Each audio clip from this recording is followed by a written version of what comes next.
Hello friends, कैसे हैं आप सब? बढ़िया। फ्रेंड्स, आज के इस वीडियो में हम बात करेंगे कि जीवन का उद्देश्य क्या है। हमने जो सीरीज़ शुरू की थी, आज उसका ये एपिसोड नंबर 2 है। पिछले एपिसोड में, जो फर्स्ट एपिसोड में, हमने उन महत्वपूर्ण बिंदुओं पर चर्चा की थी जिनका विस्तार में हम आगे डिटेल में हम उनको आपको बतलाने वाले हैं। उसमें से पहला पॉइंट है जीवन का उद्देश्य। दोस्तों, यहाँ पर मैं आपको अपने जो विचार हैं, मेरे जो एक्सपीरियंस हैं, उनके आधार पर मैं आपको इस जीवन के उद्देश्य के बारे में जो मैंने समझा सीखा जाना है वो आप लोगों को बताऊंगा। उससे हो सकता है आपको अपने लिए कुछ हेल्प मिले, आपके सोचने समझने के डायरेक्शन में या तरीके में कुछ चेंजेस आए, पॉजिटिव चेंजेस आए, आपको अपने लिए कुछ मिल जाए जो आप खोज रहे हैं, जिसके आप बरसों से तलाश कर रहे हैं, हो सकता है आपको मिल जाए। तो ज़रूर इस वीडियो को आप लास्ट तक देखिएगा। इसमें हर पहलुओं को ध्यान में रखते हुए हम आगे बढ़ते जाएंगे। स्पिरिचुअल पहलू उसको भी देखेंगे, साथ ही साथ जो हमारी भौतिक संसार की जो बातें हैं हम उनको भी कवर करेंगे। जीवन के उद्देश्य के बारे में जब बात की जाती है तो इसका अर्थ ये है कि हम क्यों हैं यहाँ पर, हमारा रहने का मकसद क्या है, हम क्यों आए हैं और हमको इसके आगे कहाँ जाना है। आप में से हो सकता है कुछ लोग पुनर्जन्म में विश्वास रखते हों, ऐसे भी हो सकता है कि कुछ लोग विश्वास न रखते हों। दोनों प्रकार के विचारधाराओं वाले व्यक्तियों के लिए ये आज का वीडियो बहुत ज़्यादा इम्पोर्टेंट है। देखिए दोस्तों, सबसे पहली बात तो हम जीवन में आज आप जिस पड़ाव पे होंगे, आपने नित नए नए आप उद्देश्य बनाते जाते हैं। ये करना है, वो करना है, यहाँ जाना है, ये हासिल करना है, ये हमारी मंजिल है, ये एग्ज़ाम क्वालिफाई करना है, ये बिजनेस करना है, ये जॉब पानी है, इस पद पर पहुँचना है। और हम लगातार बस एक के बाद एक टारगेट बनाते जाते हैं और बनाते बनाते बनाते बनाते जीवन निकल जाता है। आप टारगेट बनाते जा रहे हैं, इसका मतलब ये कि आप जीने की तैयारी करते जा रहे हैं। हमको जीने की तैयारी नहीं करनी है। जीवन हमारा कब खत्म हो जाएगा कुछ नहीं कह सकते। यानी कि इस शरीर के अंत का समय कब निर्धारित है ये हमको नहीं पता है। ये सच है कि एक न एक दिन तो मरना है, लेकिन वो एक न एक दिन कौन सा दिन होगा ये तो हमको नहीं पता ना। हमको किसी भी समय यहाँ से उठा लिया जा सकता है, शरीर यहीं छूट जाएगा। और जैसा कि वेदांत अगर विचारधारा से हम सोचें, यानी कि वेदों के उद्देश्य से देखें, यानी कि अगर हम देखें कि वैदिक ज्ञान क्या कहता है, उसके आधार पर हम वास्तव में ये शरीर नहीं है, हम हैं आत्माएं। और आत्मा की यात्रा तो अनंत काल की है, कब से कब तक, जब से समय भी नहीं था तब से शुरू है और ये चलती रहेगी अनंत काल तक। तो शरीर यहीं छूट जाएगा, आत्मा जो है वो आगे जाएगी। अगर आप इस विचारधारा को ध्यान में रखें तब भी जीवन का उद्देश्य जो है वो तो फिर बाहरी संसार पर डिपेंड ही नहीं करना चाहिए। यानी उस संसार की आपको मदद लेनी है। हमारा जो मुख्य उद्देश्य होना चाहिए वो है हमारा अंतःकरण की शुद्धि। सबसे पहला जो काम हमको ये करना है दोस्तों, हमारे अंतःकरण को हमको शुद्ध करना है। अंतःकरण की शुद्धि का मतलब ये है, आपने कुछ समय के लिए आप ये सोच के देखिए कि जब हम 3-4 साल के बच्चे रहते हैं, जन्म से लेकर के 3-4 साल तक की उम्र के, तो हम पहले तो हमको कुछ शुरुआत की बातें तो हमको याद भी नहीं होगी कि हम कैसे थे, कैसे दिखते थे, क्या करते थे। याद बहुत सारी चीज़ें हम भूल जाते हैं। लेकिन उस समय हम देखो भूल गए, याद अभी की चीज़ें हमको रहती हैं, क्योंकि हम अभी बहुत सारी तुलनाओं में, ईर्ष्याओं में, द्वंद्वों में बहुत ज़्यादा हम फंसे हुए रहते हैं। हमको याद रहता है उसने मेरे साथ ऐसे बोला था, ये किया था, ये वो। तभी तो हम आजकल बहुत ज़्यादा टेंशन में रहते हैं, क्योंकि जब तक हमारा मन निश्चल था, जब हम बच्चे थे तो हमारा मन निश्चल था। कल क्या हुआ है हमको याद ही नहीं था, हमको केवल आज है यहीं पे और बस यही है हमारे लिए, वर्तमान ही सत्य था। लेकिन जैसे जैसे हम बड़े होते गए, हमारे मस्तिष्क का विकास होता गया, तो ये बहुत सारी नई नई चीज़ों को सीखता तो गया, लेकिन नेगेटिव चीज़ें भी सीखता गया। क्या नेगेटिव चीज़ें? भूतकाल की बातों को याद रखना, किसी से नफ़रत है तो उसको याद रखना, बदले की भावना को याद रखना, ये सब चीज़ों को भरता क्या माइंड में। इसलिए हमको लगता है कि हम ही ये काम कर रहे हैं, हम ही दुनिया चला रहे हैं, हमको ऐसा अहंकार हो जाता है, जबकि ऐसा नहीं है। जब बच्चा बहुत छोटा होता है, तब भी उसमें बहुत सारी ऐसी क्रियाएँ होती रहती हैं स्वतः ही, जैसे वो करवट बदलता है। अब छोटा-सा बच्चा क्या सोच के करवट बदल रहा है, उसका तो भई वो क्या सोच रहा है उस समय? उसके पास तो दिमाग उतना है नहीं ना, तो वो क्या सोच के करवट बदल रहा है? तो बहुत सारी ऐसी क्रियाएँ हैं जो स्वतः होती हैं चेतना के द्वारा, लेकिन हम अहंकार से हम ये मानते हैं कि हम ही वो काम कर रहे हैं। जीवन के उद्देश्य में सबसे महत्वपूर्ण बात ये है कि आपको ये मानना होगा, ये संसार जो है, इसके पीछे कोई एक बहुत बड़ी शक्ति काम कर रही है, जिसको हम ईश्वर कहते हैं या चेतना कहते हैं या सेल्फ कहते हैं, अनेक नामों से उसको पुकारा जाता है। बस उसी का ये खेल चल रहा है, हम सभी उसी के अंश हैं। और हमारा जो एक महत्वपूर्ण उद्देश्य है इस दुनिया में आने का, कि हम अपनी पास्ट की जो मेमोरीज़ हैं, यानी कि पिछले कई जन्मों की जो मेमोरीज़ हैं, हम उनको यहाँ पर शुद्ध करने आ रहे हैं, यानी कि उसको हील करने आ रहे हैं। हम सभी में बहुत सारी दुखद बातें हैं, दुखद भावनाएँ हैं, जो नेगेटिव फीलिंग्स हैं, हम उनको दूर करना चाह रहे हैं, और यही हमारे जीवन का पर्पज़ है। जब हमारे जीवन में बहुत सारी समस्याएँ आती हैं, बहुत उथल-पुथल मचती है, तो हम भगवान से प्रश्न करते हैं कि ये हमारे साथ ही क्यों? उस समय हमें ये सोचना चाहिए कि भगवान हमारे माध्यम से बहुत सारी मेमोरीज़, जो पिछले जन्मों की जो मेमोरीज़ हैं, उनको हील करवाना चाह रहे हैं। वो हमारे मन से उन सभी चीज़ों को निखारना चाह रहे हैं, सुधारना चाह रहे हैं, हमारी थिंकिंग को, हमारे अंतःकरण को शुद्ध करना चाह रहे हैं। इसलिए आप जब भी बहुत सारी समस्याओं से गुजरते हैं, तो आप अपने आप में एक मैच्योरिटी वाली फीलिंग लाते हैं। आपको ऐसा लगता है कि कुछ भी हो जाए, हम बहुत ही आनंद में रह सकते हैं। वही इंसान हमेशा खुश रह सकता है, वही इंसान हमेशा आनंद में रह सकता है, जिसने बहुत सारी समस्याएँ झेल कर के भी अपनी मुस्कान नहीं छोड़ी, क्योंकि हर समस्या के बाद उसका हृदय और मजबूत होते जाता है। और बस जीवन का उद्देश्य यही है, हमें इन सब चीज़ों से गुज़र कर के अपने आप को इतना स्ट्रॉन्ग बनाना है कि हमारे लिए संसार एकदम सपने जैसा लगे। कुछ भी उथल-पुथल हो जाए, आपको बिल्कुल फ़र्क ना पड़े। ऐसा तब होगा जब अपने आप को पूरा खाली रख सकेंगे, आप अपने मन को पूरा खाली रख सकेंगे और चीज़ों से, घटनाओं से एकदम पकड़ बाँध के रखेंगे, आसक्ति रहेगी, एकदम मोह का बंधन रहेगा, तो समझ लीजिए अभी बहुत कुछ सीखना बाकी है। जीवन का उद्देश्य अभी बहुत बाकी है। अगर हम पकड़ बनाए रखते हुए इस संसार से विदा हो जाएँगे, तो वो पकड़, वो तरस या वो तड़प, वो आसक्ति, वो मोह माया का बंधन साथ लेकर जब हम जाएँगे, तो समझ लीजिए कि हमारा फिर से जन्म होना बाकी है। बार-बार जन्म होता रहेगा। ये जो अतृप्त वासनाएँ जो हैं, असंतुष्ट इच्छाएँ जो हैं, यही तो पुनर्जन्म का कारण बनती है। तो अब आपको समझ में आ गया होगा कि यदि हम ये आवागमन के चक्कर से मुक्त होना चाहते हैं, तो हमें जितनी जल्दी हो सके अपने मन को खाली करना होगा, समस्त इच्छाओं, बंधनों, मोह-माया, आसक्ति से सबसे छूटना होगा। बाहर की कोई भी चीज़ आपको संतुष्ट नहीं कर सकती। तो अगर ये चीज़ आप अच्छे से समझ जाएँ, जान जाएँ कि बाहर की कोई भी चीज़ आपको खुश कर ही नहीं सकती, तो आप भाग-दौड़ बंद करके अपने आप में स्थित हो जाएँगे और बस अपने मन पर ध्यान देंगे, अपने मन की शुद्धि में ध्यान देंगे। यही हमारा जीवन का उद्देश्य है। यही पर्पस ऑफ लाइफ है, अंतःकरण की शुद्धि।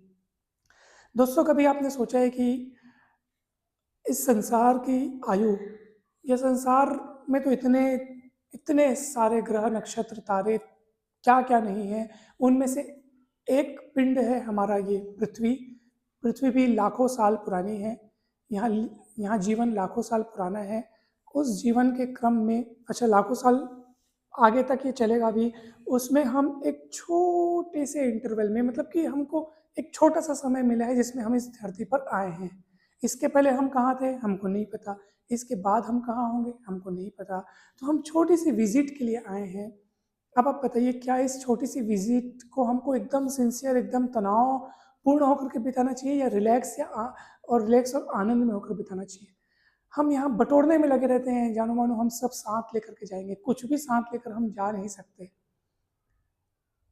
मैंने अपने अब तक के जीवन में यही समझा है, जितना ज़्यादा भागेंगे, दौड़ेंगे, उतना अधिक हम अशांत रहेंगे, तनाव में रहेंगे। पा-पा के भी हम क्या ही पा लेंगे? कितना ही बटोर लेंगे? जितना बटोरेंगे उतना मन का जो बोझ है वो बढ़ेगा, क्योंकि जो चीज़ हम पाए रहेंगे उसमें आसक्ति होगी, उसके छीनने का भय बना रहेगा। वो चीज़ें रहेंगी, एक समय बाद ऊब जाएंगी। कोई भी नई चीज़ आप प्राप्त कर लो, उसकी खुशी ज़्यादा देर तक नहीं टिक पाती है। उसके बाद वही चीज़ हमको दुख देने लगती है, वही चीज़ हमारे लिए समय और स्थान घेरने लगती है, हमारी ऊर्जा चूस लेती है, वो हमारे लिए बोझ बन जाती है। फिर हम उससे छुटकारे का उपाय सोचते हैं, फिर दूसरी चीज़ में ध्यान जाता है। बस संसार में हम भागते जाते हैं, निरंतर खोजते जाते हैं, कोई चीज़ हमें सुखी करे। मतलब हम तभी तो हम बार बार उत्तेजनापूर्ण वाले कार्यों को देखते हैं, पार्टीज, इधर उधर घूमना। और जबकि सत्य ये है कि कोई चीज़ आपको खुश कर ही नहीं सकती। अगर खुश होते भी हैं आप, तो वो आपका मन मानते हैं कि हाँ इस चीज़ में खुशी है, तभी पा लेने के बाद आपको थोड़ी देर की खुशी मिलती है। अगर किसी चीज़ को पा लेने में सच में अगर उस चीज़ में खुशी होती, तो परमानेंट खुशी होनी चाहिए, हमेशा बनी रहनी चाहिए, लेकिन ऐसा नहीं होता। कोई भी चीज़ को आप पा ले, आपको जो खुशी मिलती है वो निरंतर घटमान होती है, यानी कि वो निरंतर घटती जाती है। जैसे आप बहुत बड़ी गाड़ी ले ली, आपका बरसों से सपना था, अब आप गाड़ी ले ली, आप बहुत खुश हो गए, ठीक है, हो गए। क्या वो खुशी हमेशा बरकरार रहेगी? नहीं रहेगी। वो धीरे धीरे धीरे धीरे, एक हफ्ते बाद, 2 हफ्ते बाद, 3 हफ्ते, फिर आपको लगेगा हाँ यार गाड़ी ले ही तो लिया, मेरे पास तो रखी है। उस उतना चाव नहीं रहेगा, उतना मतलब जो पहले दिन था वो रोमांच नहीं रहेगा, धीरे धीरे कम होते जाएगा। फिर धीरे धीरे दुख बढ़ेंगे, उसकी मेंटेनेंस, उसका रख रखाव, वो फिर आपका सिर दर्द बनेगा। फिर आपको ऐसा लगेगा इसको मैं बेच दूं, यानी कि इससे मैं छुटकारा पा लूँ। कुल मिलाकर के हर पूरा संसार भी आपको मिल जाए, तब भी आप संतुष्ट नहीं हो सकेंगे। आप कुछ और नया देखेंगे, आप उसी अवस्था पे पहुंच जाएंगे जिस अवस्था में आप पहले थे। किसी के पास कुछ भी नहीं है और किसी के पास सब कुछ है, वो कुछ देर बाद दोनों सेम लेवल पे हो जाते हैं, क्योंकि बाहर की चीज़ें आपको संतुष्ट कर ही नहीं सकती। इस चीज़ का विश्वास होना भी जीवन के एक उद्देश्य में शामिल है। जीवन के उद्देश्य में ये समझना बहुत ज़रूरी है कि हमारा जो असली विकास है वो बाहर की चीज़ों से हो ही नहीं सकता, बाहर की चीज़ों पर डिपेंड ही नहीं है। जैसा कि हमने आपको पहले बताया कि हम बहुत छोटी विजिट के लिए यहाँ पे आए हैं, तो हमें क्या करना चाहिए? जैसा कि हमने बताया कि हमें बाहर की भागा-दौड़ी बंद करना चाहिए, तो क्या इसका उत्तर यही है? क्या उसका उपाय यही है कि हम कुछ न करें और शांत होकर बैठ जाएँ? नहीं दोस्तों, ऐसा नहीं है। इस शरीर के यापन के लिए, शरीर का जो जीवन है, उसको सुचारू रूप से चलाने के लिए, शरीर के भरण-पोषण के लिए हमें भोजन की आवश्यकता है। भोजन के लिए हमें कुछ मेहनत, कुछ परिश्रम करना होगा, तभी तो हम पैसे ला पाएंगे और इस शरीर को हम इस जीवन जीने के लिए लगातार बनाए रख सकते हैं। इसकी भी एक आयु निर्धारित है। कहने का अर्थ है कि हमको काम तो करना है, परंतु उस काम में आसक्ति नहीं रखनी है, एक कर्तव्य समझ करके काम करना है। कहते हैं ना कि भाई कुछ लोग जीने के लिए खाते हैं, कुछ लोग खाने के लिए जीते हैं। अब आप खुद सोचिए कि श्रेष्ठ क्या है, ज़्यादा इनमें से श्रेष्ठ क्या है, ये आपको चुनाव करना है। इसी के आप हिसाब से आपके जीवन की क्वालिटी निर्धारित होगी। दोस्तों, अनेक लोग ये सोचते हैं कि जीवन इतना अधिक, मतलब जीवन में इतना अधिक हम कुछ करें जिसको आने वाली सदियां याद रखें, यानी कि उनकी इस बात से बहुत अधिक जुड़ाव होता है या आसक्ति होती है कि हम यहाँ से जाने के बाद सदियों तक याद किए जाएं, हम कुछ बहुत बड़ा योगदान करके जाएं। तो योगदान करने की सोचना तो बहुत अच्छी बात है, यदि आप लोगों की लाइफ में कुछ पॉजिटिव कंट्रीब्यूशन ला रहे हैं तो बहुत अच्छी बात है, लेकिन बदले में ये कामना रखना कि हम सदियों तक याद रखे जाएं, ये बंधन का कारण है। और वास्तव में आप खुद सोचिए ना, जब हम यहाँ से चले जाएंगे तो हम कितने साल तक याद रखे जाएंगे? कुछ ही साल बस, उसके बाद तो सब इतिहास बन जाएगा। जो लोग मरने के बाद भी याद रखे जाने की कामना करते हैं, वे ये भूल जाते हैं कि उनको याद रखने वाले भी एक दिन मर जाएंगे, उनके बाद वाली पीढ़ी भी मर जाएगी, सब कुछ तो बीत जाना, यहाँ क्या बचेगा बताइए? अगर हम इस बात को समझ जाए तो हम इस चीज़ के पीछे भागना बंद कर देंगे। क्योंकि आप प्रसिद्ध होना चाहते हैं, आप हमेशा के लिए याद रखे जाना चाहते हैं, इसका मतलब ये है कि आप अपनी प्रसन्नता को लोगों के हाथ में दे दिए। फिर हम बहुत गुणा भाग करके जीने लगते हैं, हम वही काम करते हैं जो जमाने को पसंद आए, भले हमें पसंद हो ना हो। कहने का अर्थ ये है कि आप वही करिए जो आपको पसंद हो, उतना ही करिए जितना आपको पसंद हो। बिल्कुल निरपेक्ष जीवन जिए, निरपेक्ष एकदम, भी किसी से अपेक्षा नहीं, किसी के लिए अपेक्षा नहीं। हाँ, अगर आप लोगों की सेवा करने के इच्छुक हैं तो ये इच्छा भी कामना रहित हो, तो ये तो बेस्ट है। यानी कि कुल मिलाकर के आप हर उस जंजीर को काट दीजिए जो आपके लिए दुख का बंदोबस्त कर रही हो, हर उस जंजीर को आपको काटना है, रिलैक्स्ड लाइफ जीना है, यही जीवन का उद्देश्य है। आखिर एक दिन सबको जाना है, कितना ही बटोर लो सब छूट जाना है। चाहे पैसे हों, नाम हो, शोहरत हो, वस्तुएं हो, गाड़ी हो, बंगला हो, सब चीज़ यहाँ पे छूट जाना है। तो जब कुछ लेके ही नहीं जाना है तो इतनी भागदौड़ क्यों? जो संसार छूटने वाला है उस संसार के प्रति इतना पागलपन क्यों? ये मैं अपने मन में सोचता हूँ, बार बार सोचता हूँ। जब ये सोचता हूँ तो मेरा मन थोड़ा शांत हो जाता है, स्पीड भागने दौड़ने की थोड़ी कम हो जाती है। काम तब भी चलते रहेंगे, जीवन तब भी चलता रहेगा, लेकिन उसमें एक सुकून होगा, एक एक अलग ही शांति होगी। बार बार आप इस बात को मन में याद रखिए कि ये जीवन छूटने वाला है, ये संसार अनित्य है।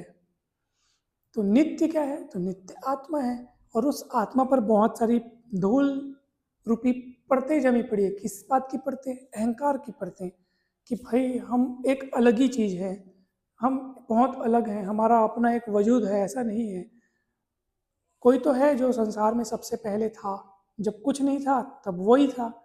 अब जब कुछ नहीं था, जब वही था, एक ही था, सेल्फ या जिसको ईश्वर कहते हैं, उसी से ये संसार बना है। इसका मतलब हम वहीं से आए हैं, तो वहीं से आए हैं तो वहीं पे जाके मिल जाएंगे। अब समुद्र की लहरें अपने आप को एक राजा घोषित करें कि हम अलग हैं, हमारा प्रभुत्व, हमारा वजूद अलग है, तो ये तो उसका अज्ञान हुआ ना। तो उसको ये जानना चाहिए कि वो ही सागर, वो सागर का ही हिस्सा है। तो हमको भी ये जानना होगा कि हम उसी परम तत्व के एक अंश हैं और हमको उसी में जाके समाना है। बार बार यहाँ से आना जाना, आ जाना जाना नहीं करना है। तो बार बार आना जाना कब बंद होगा? जब हम मान लेंगे, जब हम ये विश्वास कर लेंगे कि यहाँ हमारा कुछ नहीं रखा है, यहाँ से हमको कोई मतलब नहीं है।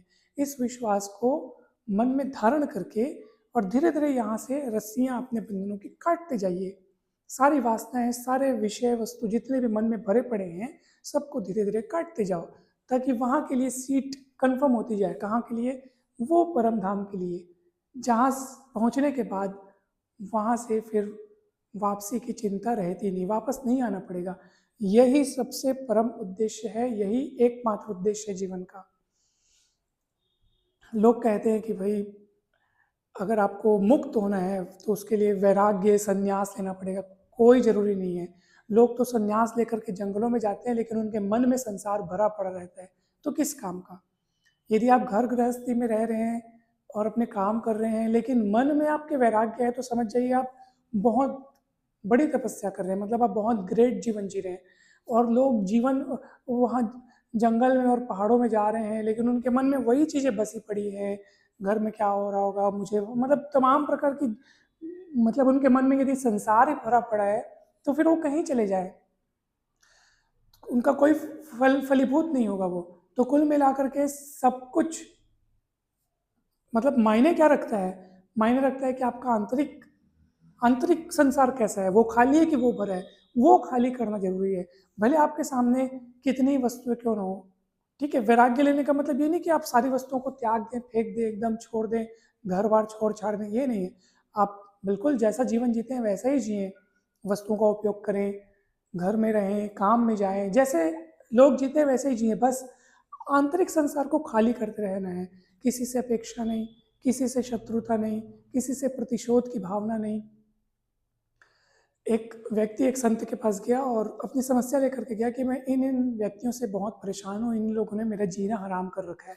उस संत ने उस व्यक्ति को कहा, चिंता मत करो, कुछ दिन बाद वो मर जाएंगे। इतना कॉमन, इतना आप खुद सोचिए, ये बहुत ही, लेकिन ये बहुत ही गहरा डायलॉग है वाकई में। आप जिनकी चिंता कर रहे हैं वो एक दिन मर जाएंगे। अब वो एक दिन कब आएगा, अब अगर आप सोचे कि वो एक दिन कब आएगा, अभी तो वो लोग बहुत जिएंगे। कहने का अर्थ ये है कि कोई भी चीज़ हमेशा नहीं रहेगी। आज से कुछ साल बाद सब कुछ बदल जाने हैं। जिनकी उम्र आज 40 साल है, 50 साल है, वो कितना ही जिएंगे। हो सकता है उनसे पहले हम ही नहीं पड़ जाए।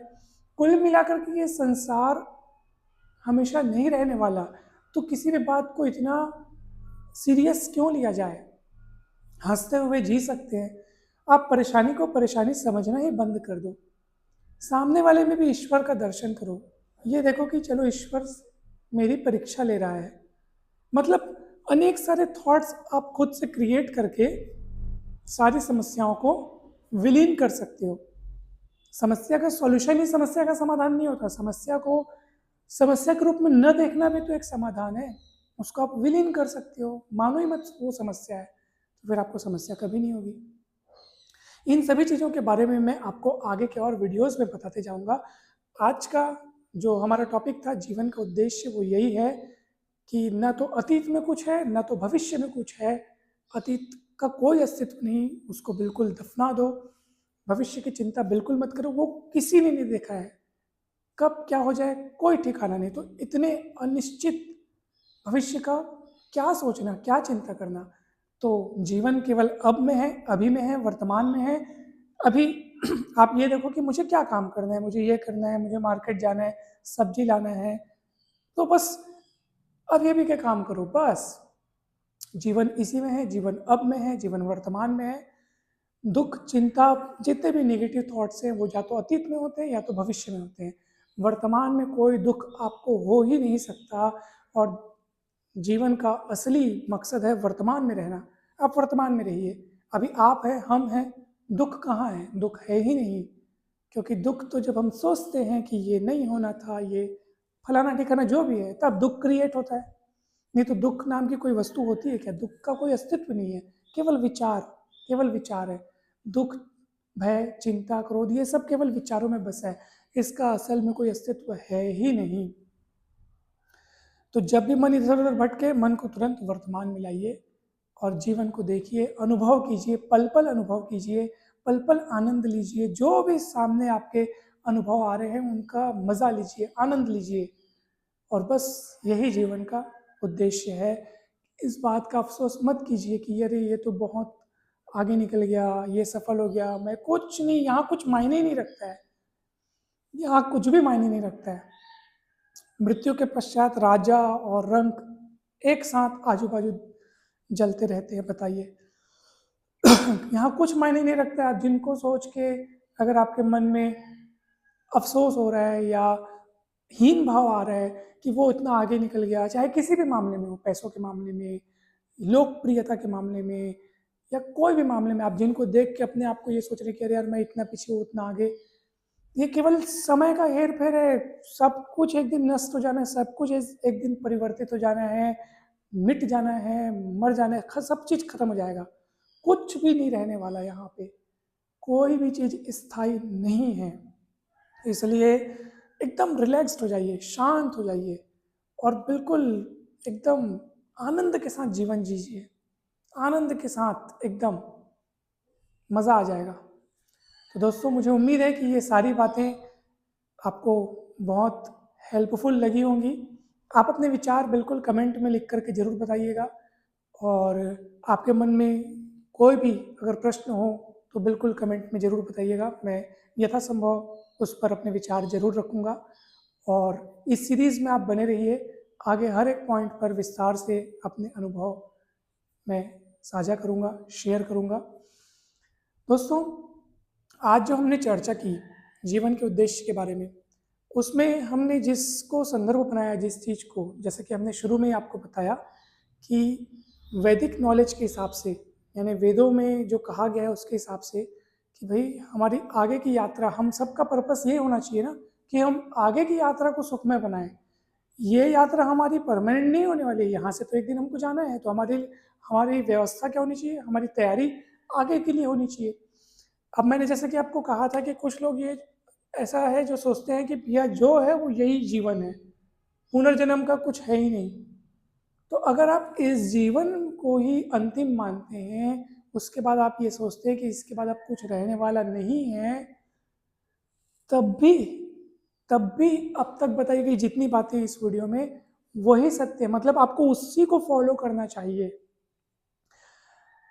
आप सोचेंगे जब आगे कुछ है ही नहीं तो बिंदास जीवन, ये करेक्ट, बिंदास जियो ना, कौन मना करता है, कौन मना करता है। आप वैसे आप अपने मन में सोचेंगे ना कि अगर मान लो इसके बाद जीवन नहीं है, ठीक है, इसके बाद जीवन नहीं है, अगर आप ये सोच रहे हैं कि भैया कोई पुनर्जन्म नहीं होता, जो है यही है, इसके बाद कुछ नहीं रहेगा, तब भी वही सारी बातें लागू होती हैं, आपको वही बातों में ही सुख नजर आएगा जो अभी आपको कुछ देर पहले इतनी सारी जो हम चर्चा कर रहे थे ना, वही बातों में आपको सुख नजर आएगा। आप खुद देख लीजिए। आप कहेंगे नहीं नहीं ऐसा नहीं है, अगर यही जीवन ही सत्य है और यही आखिरी है, तो फिर हमको तो बहुत सारी अपॉर्चुनिटीज़ मिल रही है कि भैया गलत काम करो, और मतलब एकदम जो भी तमाम प्रकार की चीज़ें हैं कि भैया किसी से कर्ज लेकर बहुत सारे पैसे ले लो, ऐश करो, उसको लौटाओ मत, कौन सा हमको अगला जन्म लेना है। अगर ये तमाम प्रकार की बातें आपके मन में आ भी रही होंगी, तो दोस्तों एक क्षण रुक जाइए और अपने मन में ये सोचिए कि जैसे ही आपके मन में, हमेशा याद रखिएगा, जैसे ही आपके मन में कोई भी अनैतिक कार्य करने का जैसे ही आपका मन करता है, आप बताइए क्या आप उस समय आपका हाव भाव, आपके मन का जो वातावरण है वो कैसा हो जाता है। ये आपको आपको एक आंसर बताएगा कि वास्तव में ये सही है कि नहीं है। हमेशा याद रखना, जब भी हम अपना मन सात्विक रखते हैं, शुद्ध रखते हैं और शुद्ध विचार रखते हैं और उसके द्वारा कुछ काम करते हैं, एक अलग ही आनंद महसूस होता है। ये पक्का सबूत है इस बात का कि वास्तव में हम किसी परम सत्य के अंश हैं। नहीं तो गलत कामों में हमारा मन खुश होना चाहिए था ना। हमारे चेहरे पर एक जो शांति झलकती है, वो गलत काम करते समय क्यों नहीं झलकती? वो किसी से छल कपट करते समय क्यों नहीं झलकती वो शांति, परम शांति? क्योंकि हो ही नहीं सकता ऐसा, क्योंकि हमारा स्वरूप वो सब कार्य करने के लिए हम नहीं बने हैं। हमारा स्वरूप उससे मैच होता ही नहीं है। इससे सिद्ध होता है कि हमारा जो अस्तित्व वो केवल इसी जन्म का और इसी शरीर का नहीं है। हम कहीं एक परम चैतन्य शक्ति से आए हुए हैं और वास्तव में हमारा जो स्वरूप है वो उसी का अंश है। इसलिए आनंद महसूस तभी होगा जब हम उसके विचार से या उसके गुणों की अभिव्यक्ति करेंगे। इसलिए आप देखेंगे कि जब आप किसी की मदद करते हैं तो आपका हृदय आनंद से भरता है। जब आप किसी को क्षमा करते हैं तब आपका हृदय आनंद से भरता है। जब आप किसी को देख के मुस्कुराते हैं तो आपको अच्छा लगता है। तो आप वही कार्य कीजिए जिसमें आपको अंदर से आत्मिक आनंद मिले, और वो तब होगा जब आप ईश्वर के, यानी आपके जो असली पिता है, आप जब उसके गुणों की अभिव्यक्ति करेंगे, यानी जो गुण उनके पास है, आप उन गुणों की जब अभिव्यक्ति करेंगे तो आपको एक आंतरिक आनंद मिलेगा। जैसे भगवान सबकी मदद करते हैं, सबका भला करते हैं, जो उनको भला बुरा कहते हैं वो उन पर भी उतनी ही कृपा बरसाते हैं। वो किसी से बदला लेने की भावना नहीं रखते। मतलब जैसे आप खुद सोचिए कि ईश्वर के पास कौन कौन से गुण है। कोई भी कार्य करते समय आप खुद सोचो, या किसी भी व्यक्ति से आप व्यवहार कर रहे हो, आपको उसके लिए बहुत गुस्सा आता है, जो भी है, आप ये सोचो कि अगर ईश्वर होते इस समय तो क्या करते, तो आपके मन में यही ख्याल आएगा, कह रहे इतनी छोटी सी बात पे भगवान तो गुस्सा नहीं होते, भगवान तो बड़ी बड़ी बातों पे भी गुस्सा नहीं होते, उनके लिए तो बच्चे, हर बच्चे एक समान है। वो तो बस कर्म का विधान बनाए हैं कि आप जैसा कर्म करोगे आपको वैसा फल मिलेगा। तो हर कोई अपने कर्म के अनुसार फल भोग रहा है, इसमें भगवान कहीं कोई इंटरफेयर नहीं करते। हाँ, अगर हम भगवान की शरण में जाते हैं तो ये सत्य है कि फिर वो हमको कर्मों से मुक्त कर देते हैं, जिसके बारे में मैं आगे और डिटेल में चर्चा करके आपको समझाऊंगा। ये टॉपिक अपने आप में एक अलग ही महत्वपूर्ण टॉपिक है। तो फिलहाल हम उसी चर्चा पे थे कि आप ईश्वर के गुणों की अभिव्यक्ति करने का हमारा पर्पस होना चाहिए, जीवन के उद्देश्य में ये भी शामिल है। और फिर देखिए क्या तो आनंद में जीवन बन जाता है दोस्तों। तो दोस्तों, मुझे आशा है और उम्मीद है कि ये आज की बातें आपके लिए काफ़ी अधिक हेल्पफुल सिद्ध होंगी, और आपके मन में कोई भी प्रश्न होगा तो ज़रूर बताइएगा दोस्तों। जल्दी मिलते हैं हम नेक्स्ट वीडियो में। आप सभी को बहुत बहुत धन्यवाद।